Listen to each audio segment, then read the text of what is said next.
Hello and नमस्ते, welcome back to my channel Anita Nepali.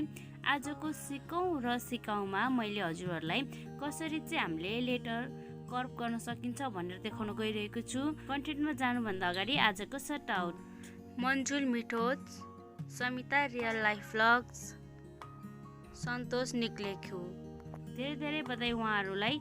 Okay लागु आजको कन्टेन्टतर्फ। हामीले आफ्नो टेक्स्ट कर्भ गर्नको लागि फोन्टो एप्लिकेसन चाहिँ डाउनलोड गर्नुपर्ने हुन्छ। फोन्टो एप्लिकेसन हामीले सजिलैसँग प्ले स्टोरबाट डाउनलोड गर्न सक्छौँ। यति भइसकेपछि हजुरले आफ्नो एप्लिकेसन ओपन गर्नुहोला। त्यसपछि आएर टच गर्नुहोस्। टच गर्नु भइसकेपछि प्लेन इमेज गर्नुहोला। एउटा कुनै टेम्प्लेट लिनुहोस्। यहाँनिर टपमा देखिरहनु भएको छ, हजुरले साइज चुज गर्न सक्नुहुन्छ। मैले चाहिँ थम्बनेलको साइज चुज गरेँ। यति भएपछि टपमा देखिरहनु भएको छ पेन्सिल आकारको, यसमा गएर टच गर्नुहोस्। यहाँ गएर लेख्नु होला है, हजुरलाई के लेख्न मन छ, के को चाहिँ कर्भ गर्न मन छ।